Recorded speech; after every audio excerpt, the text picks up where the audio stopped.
Now, I've heard of first-person shooter view in video games, but I guess this is more like first-person reloader view. You know, I got this tub of 3/8" steel pellets here, and I've got this Slingshot with the magazine empty. So I need to reload it, and in this case here, this technique, we're going to actually remove the end cap here and reload it from this end. So I'll go ahead and wiggle that cap off, set it aside, and I think I'm just going to take these pellets here and I'm going to pour a few into my hand here, hopefully not drop a bunch of them. Just get a few there and kind of get them situated down in my palm. Normally I like to get them kind of down in the middle where that crease is at the bend of my hand. And now I'm going to take this Slingshot here and I'm going to get the end of that magazine tube situated there and just kind of let those pellets roll on into it, and see, they go pretty nicely and easily. And there's a 5/16 inch that happened to make it in, so I'll just toss it there. Now it looks like I got that thing already about halfway full, so I'll try to grab a few more pellets here, see if I can get it finished up here. That's probably not quite enough there. I'll keep feeding those in. And sometimes if you forget, you can let that thing tilt and those things roll back out. But usually you can keep them corralled, you know, and keep them from dropping on out. So I'll try to get me a few more here and hopefully finish the job up this time. So I'll just let those feed on in. Yeah, that looks like that'll do it.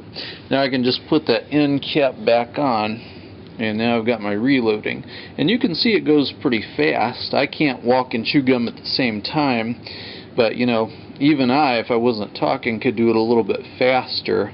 And in fact, it seems almost as fast as doing it with the funnel, like the mouthpiece funnel I was showing you before.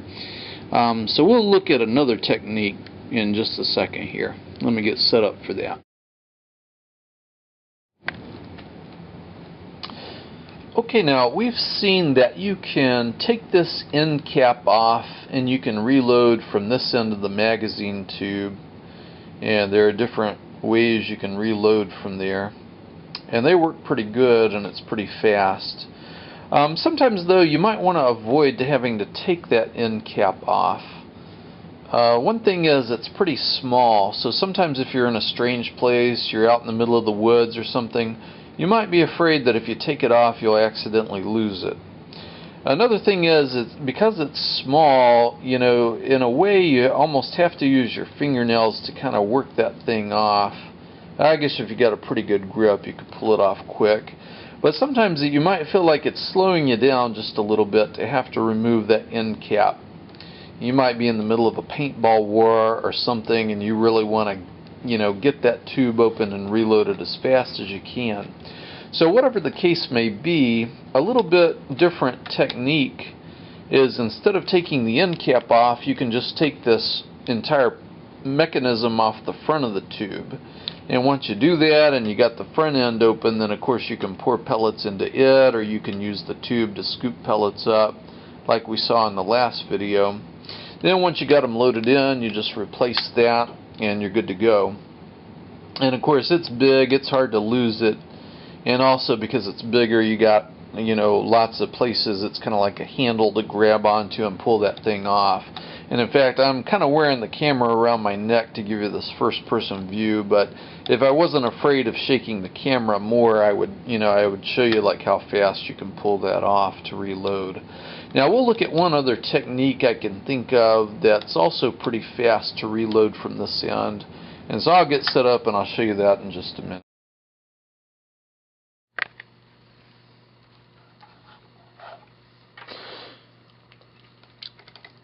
Now, while we're on the subject of reloading, let's take a look at one more technique that basically uses this repeater mechanism in reverse. And in fact, I think I already showed you on a couple of the videos that you can actually take and use this thing in reverse by dropping a pellet down into that exit port.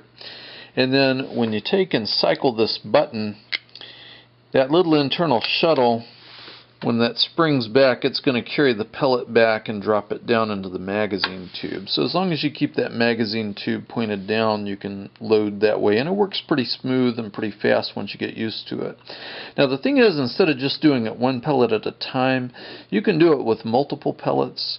When you do this, you want to make sure that the pellets are not going to come into contact with this magnet, because if they do, they'll start sticking to the magnet and sticking to each other, and then they won't drop down all the way to the shuttle, and so it won't take them and drop them back into the tube. So here, if I'm going to get ready to do this, I go ahead and pour some pellets into my hand, or I scoop them up in my hand, and as I'm getting ready, I kind of get my hands situated here so I can operate the button, and hopefully you can see all this. Then the other thing that I do is I use my little finger to block and cover that magnet, so I don't have to worry about the magnets, or about the magnet attracting the pellets. Then what I do is I just kind of get my hand where hopefully it'll be like a nice little funnel that's kind of directing those pellets down into the chute. Once they get into that chute, it'll hold about 3 of them. And that's when I start cycling that button. And go ahead and cycle those on down. Then I can kind of tilt my hand some more, work another few pellets down into the chute, cycle the button, and then keep on going with that process until I got them all, fed into there.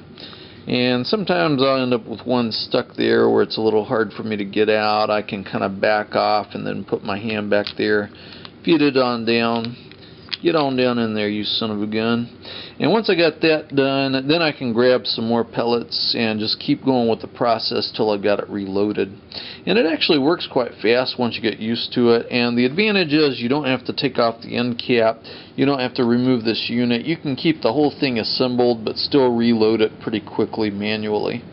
So I think that pretty much wraps up like reloading techniques that I can think of without having to use any special extra tools or supplies on it.